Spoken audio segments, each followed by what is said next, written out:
Hey YouTube, it's Nicolette, and today I want to talk about Playlist Live versus DigiFest. At Playlist Live and at DigiFest, I got to meet some amazing people there, and I'm not just talking about YouTubers, I'm talking about people that I'm friends with now and still talk to today, because DigiFest was all the way in June, and there's some people that I met there that I still talk to now. Also, I did get to meet some awesome YouTubers at both. Actually, there are some YouTubers that I met at DigiFest that I also got to see at Playlist Live, which was really cool. And another thing they both had was a ton of performances. It's just like a giant party. So let's start with Playlist Live. Well, first, I live in New York, so I had to get a plane ticket, go there, stay at a hotel, and it was in Orlando, which I absolutely love that. And from the second I walked into the door at the hotel, I saw three of my favorite YouTubers. I saw Dana Fizzy, Jason or V1I, and Craig T. Dillon. But the one downside on that is just the fact that Playlist Live was all the way in Orlando, and that can be really expensive. I actually got it as my Christmas gift from my dad. Thanks, Dad. And so I didn't really have to worry about that. Another thing that I really enjoyed about Playlist Live was they had a schedule, and not only that, but they actually had an app for it, and it has a map of Playlist Live, the whole hotel, and where everything is, and then they have a schedule of the different YouTubers, their meetups, who's on stage and when, and like where it is, so you could say, okay, Jenna Marbles meetup is at this time at this place, and then you could look on the map and be like, okay, I know how to get there, which was really helpful. And then the other thing about Playlist Live was just how big it was. Like, the people I became friends with, we had to like exchange numbers so we would be able to meet up again. There was just a ton of people there, which I really like that, honestly. Like, it gave me an opportunity to meet so many different people, and they're all like similar interests with me, like the YouTubers I like, or even if we didn't like the same YouTubers, because it's just something to talk about, and it was really cool. Now, DigiFest. DigiFest was really close to me, right in New York City, so right off the bat, that makes it cheaper.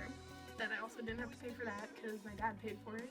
Again, thanks, Dad. Something I didn't like about DigiFest is they didn't really have a schedule, and like, there were YouTubers there, and I got a VIP ticket, so the VIP ticket let me go in this different part of the venue. So basically, you go into the venue, there's the main level, which is where the stage is, but then you can go up the stairs, and there's like a whole nother level where there's people like King Over the Bastards and stuff, you know, like, you can see the stage from there, obviously. And then there's a third level. On the second level, I think it was, there's like this one part which you kind of have to know how to get there, and they have security there, and if you have a VIP ticket, you're allowed to go through. And then it's kind of like this outside part, which some of the YouTubers were there, but they didn't really have a schedule when they were going to be there. As a matter of fact, me and my dad didn't even know that we were allowed on that part. I remember we saw like a whole group of fangirls chasing someone, didn't know who it was, and the kind of person I am, of course, I just followed them all. And then it was actually Ryan Abe, and he like ran into the VIP thing, and then they let me in, and then I was like, wait, why aren't any of those fangirls following him? Like, I was really confused. And then I realized, oh, it's because it was a VIP area. We didn't even know we were allowed, like, we didn't even know that was a thing. You didn't know, like, what YouTuber, who was going to be out there, or what time they would be out there. So I had found out after that Casper Lee and Sam Pepper were out there, and I really wanted to meet them, but I never got to meet them because they were actually out there before I knew of the existence of that place. The other thing I liked about DigiFest is I liked like how small it was, because then when I got to meet a YouTuber, you really get to like connect with them, rather than at Playlist Live. Like, yeah, you can do that, but sometimes there's like 50 other fangirls there. If it was like a meetup, you barely get to do that. Like, you get to meet the YouTuber and take a picture with them, and maybe they'll sign something, and then you kind of go because the next person has to go. But like at DigiFest, I got to meet Joey Graceffa, and there were maybe 20 other girls in line to meet him. But on the other hand, like I said, I really liked Playlist Live because I liked how there was like that set schedule. Like, I got to meet Jenna Marbles there. Yeah. Alright, take the phone. Like, take the phone.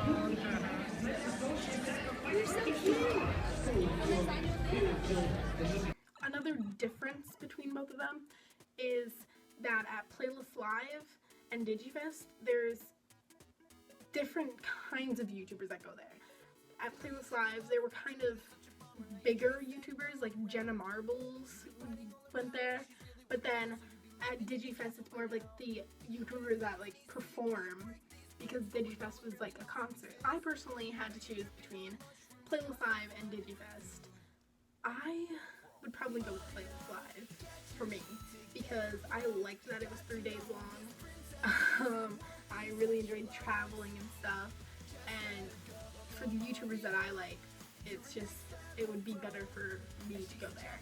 It's not that Digifest was bad or anything, I really did like it. It's just, like, if I didn't get a VIP ticket, I probably wouldn't have met any YouTubers.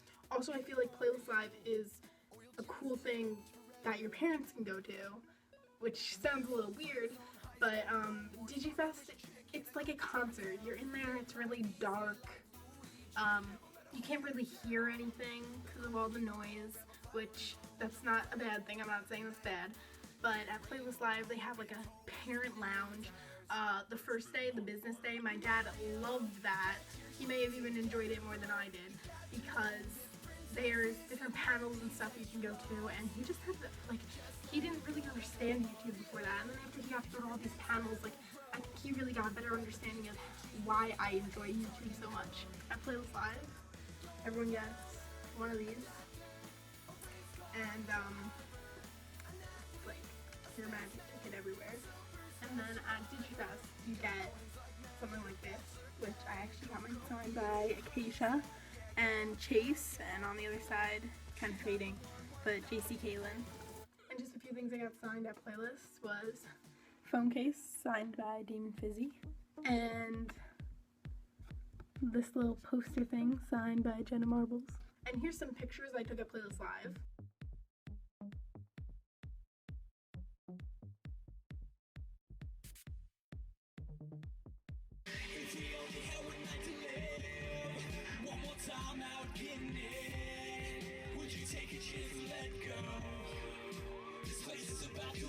Put your hands up, there's something that you need to know.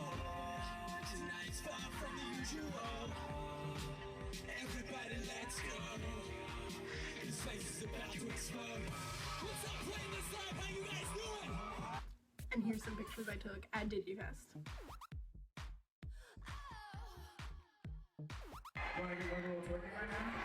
All right.